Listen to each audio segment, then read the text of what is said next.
Hello everyone, this is Many Ninja speaking. For today's little episode, we're going to be looking at the Tonsen Arttoys Indomitable Fighter Headsculpt set, which, as you can kind of guess from the packaging and the window display there, is meant to be an alternate replacement for pretty much most Majin Vegeta SH Figuart figures, both official and unofficial. As we take a look at the clamshell itself, it's worth noting that this is set version B, which is the pearlized or pearlescent finish, aka the shiny version, as opposed to version A, which is the matte finish, so you'll be noticing a little more gloss on the hair compared to what you might expect if you picked up version A. That being said, clamshell shows off that we have the base head here, as well as 7 overall different expressions to go on there, as well as a utility neck peg, which will come into play a little bit later.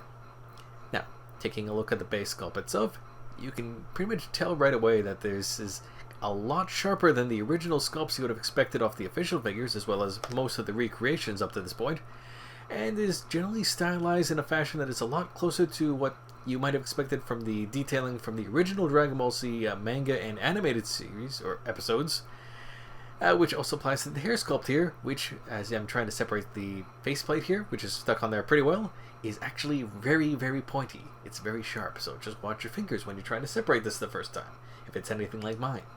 But, on that same note, the sharpness means it is also much more crisp in overall detail than the actual official releases, which for most of them tend to be of kind of a more, I'm going to say more smoothened out finish, I would say, for most of the official ones, including certain recreations like Proud Prince from Indomitable, which is basically just a copy there.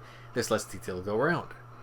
As opposed to here, which, as we can take a look at some of the faceplates, there is a lot of sharp detail both in the hair and the overall facial cut that is present, as well as some really nice decal and overall paintwork, with a few spots here and there that maybe could use a little touch-up, but overall, it's a very sharp finish.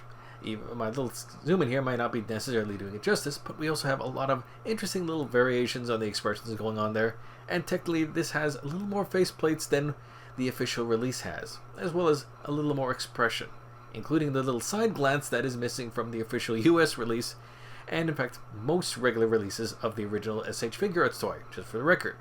Now, this neck peg that's included, as I mentioned, is a more of a utility one. Basically, you will need to use that on most particular figures, except for maybe the movie Vegeta figure, which I've demonstrated from our previous video on a Tonsen headset, and that's because the neck peg is rather particular and won't fit on most common Vegeta figures. Now, this particular quick comparison you see side by side, just comparing to some of the expressions here, is using the Demon Aquavit Proud Prince figure, just because while the fact is it does have a slight variation in terms of its overall paint color scheme, particularly I believe the yellow of the hair is a different shade than what the original release has, as well as the event exclusive re-release, the overall expressions used are still close enough to be comparable, and as you can see from the overall difference in the sculpt, it's a difference of night and day in terms of detailing. Admittedly, it's a no contest on that one. Also, in fact, more expressions to boot. That being said, a little warning from my own attempts to do the head swap here. You need to be really careful about pulling the neck peg out of some of these toys, including this one is particularly from the Proud Prince figure, because those things are really stuck in there, I find, for certain Vegeta releases, so it will take a lot of effort to make the swap. That being said, once you do get it in there, it's beautiful. This is the Vegeta figure, Majin Vegeta figure I wanted. I really would have wanted in the first place.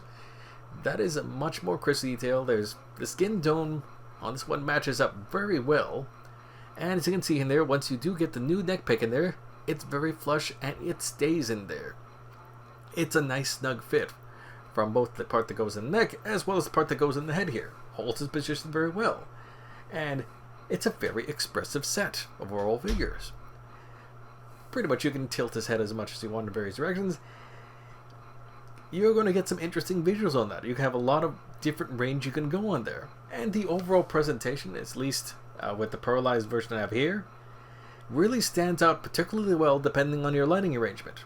It's not even necessarily perfect in this one, as you can kind of see it's a little variable there, but you're still getting some really nice highlights in there. You can really get the details of the faces in there. And as we take a little bit of a montage to say kind of compare this particular head sculpt set with some of the other stuff that I have in my collection, namely the previously reviewed Tonsen head sculpt set for Super Saiyan form, as well as more classic, the actual original Majin Vegeta release, you could really tell that a lot of care was taken to make this particular representation of the character in this accessory pack very unique, and honestly a really good fit. Really nice detailing, quite frankly very sharp presentation, and the only issue I really have with this next sculpt set is more that it just requires that utility peg, which is a bit of a pain to insert in certain figures, quite literally. Aside from that, a very easy recommendation. Well, that's all I gotta say for now, folks. Thank you kindly for watching. We'll catch you another time. See ya.